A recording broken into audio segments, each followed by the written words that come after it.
Welcome to simple cooking. இன்றைக்கி நாம் பார்க்க போகிற ரெசிபி வந்து நவாபி பனீர். வாங்க எப்படி பண்ணுறதுன்னு பார்க்கலாம்.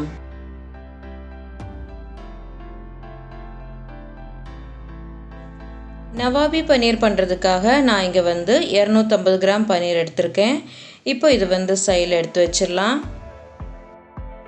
அதுக்கப்புறமா ஒரு பவுலில் 10-12 போல் முந்திரி பருப்பு சேர்த்துக்கோங்க. கூடவே 2 டேபிள் ஸ்பூன் அளவுக்கு கசகசா சேர்த்துக்கலாம். இப்போ இதில் அரை கப் அளவுக்கு சுடுதண்ணி சேர்த்துக்கோங்க. சேர்த்துட்டு நல்லா கலந்து விட்டுக்கலாம்.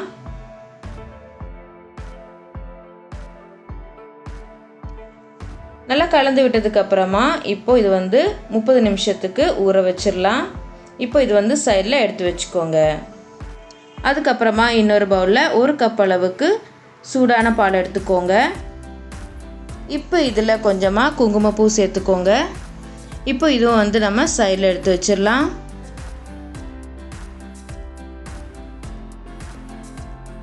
அதுக்கப்புறமா ஒரு மிக்ஸி ஜார் எடுத்துக்கோங்க. இப்போ இதில் 2 மீடியம் சைஸ் பெரிய வெங்காயத்தை சின்னதாக கட் பண்ணி சேர்த்துக்கோங்க.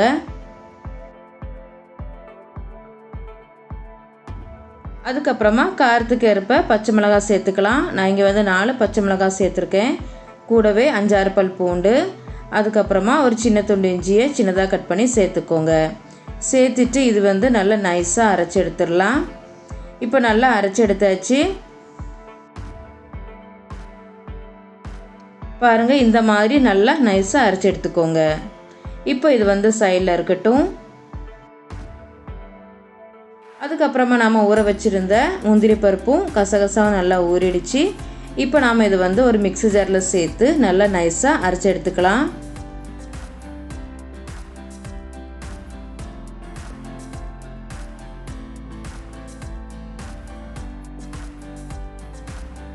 இப்போ இது வந்து நல்லா நைஸாக அரைச்சி எடுத்தாச்சு. பாருங்கள், இந்த மாதிரி நல்லா அரைச்சி எடுத்துக்கோங்க. இப்போ இது வந்து சைடில் இருக்கட்டும். இப்போ நாம் கிரேவி பண்ண ஆரம்பிச்சிடலாம். அதுக்காக ஸ்டவ் ஆன் பண்ணி ஒரு கடாய் வச்சுருக்கேன். இப்போ இதில் 1/4 கப் அளவுக்கு எண்ணெய் சேர்த்துக்கோங்க.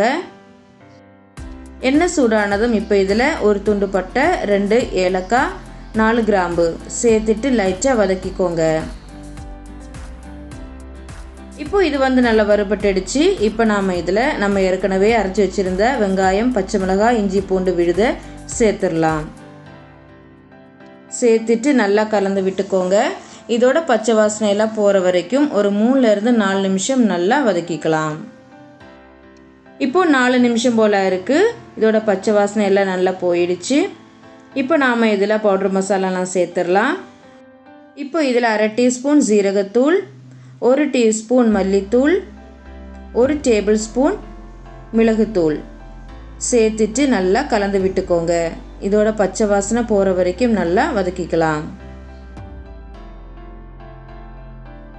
இப்போ மசாலாவோட பச்சை வாசனை எல்லாம் போயிடுச்சு. இப்போ நாம் இதில் 1/2 கப் அளவுக்கு தயிர் சேர்த்துக்கலாம். தயிர் வந்து லைட்டாக புளிப்பு கம்மியாக இருக்கிற தயிராக எடுத்துக்கோங்க. தயிர் சேர்க்கும் போது ஃப்ளேமை வந்து சிம்மில் வச்சுக்கோங்க. அதுக்கப்புறமா நம்ம அரைச்சி வச்சுருந்த முந்திரி பருப்பு கசகசா பேஸ்ட்டை சேர்த்துடலாம்.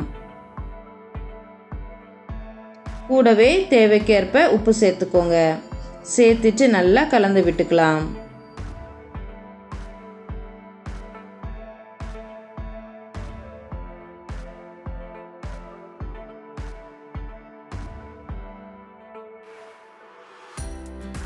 இப்போ இது வந்து நல்லா கலந்து விட்டாச்சு. இப்போ நாம் மூடி வச்சு ஒரு 2 நிமிஷம் நல்லா வேக வச்சிடலாம். இப்போது 2 நிமிஷம் போல் ஆயிருக்கு. ஓப்பன் பண்ணி பார்த்துடலாம்.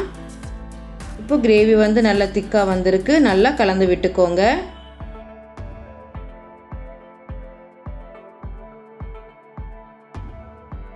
இப்போ இதில் நம்ம ஏற்கனவே எடுத்து வச்சுருந்தா 1 கப் பாலை சேர்த்துடலாம்.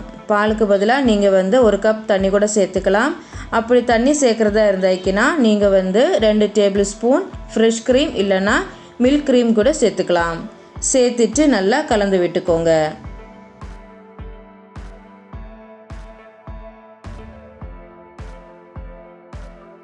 நல்லா கலந்து விட்டதுக்கப்புறமா இப்போ நாம் இதில் நம்ம எடுத்து வச்சுருந்த பன்னீரை வந்து சின்னதாக கட் பண்ணி சேர்த்துக்கலாம். சேர்த்துட்டு நல்லா கலந்து விட்டுக்கோங்க.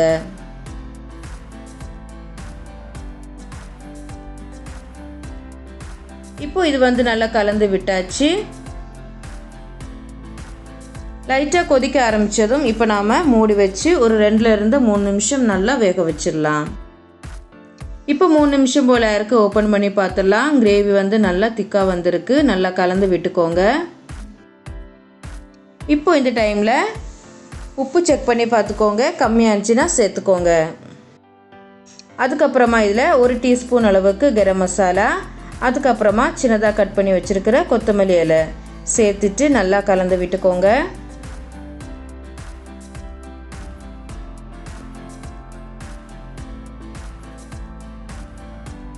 நல்லா கலந்து விட்டதுக்கப்புறமா ஃப்ளேமை வந்து சிம்மில் வச்சு ஒரு 2 நிமிஷம் நல்லா கொதிக்கட்டும். இப்போ 2 நிமிஷம் போல் இருக்குது. இப்போ நாம் இதில் கொஞ்சமாக கசூரி மேத்தி சேர்த்துடலாம். சேர்த்துட்டு நல்லா கலந்து விட்டுக்கோங்க.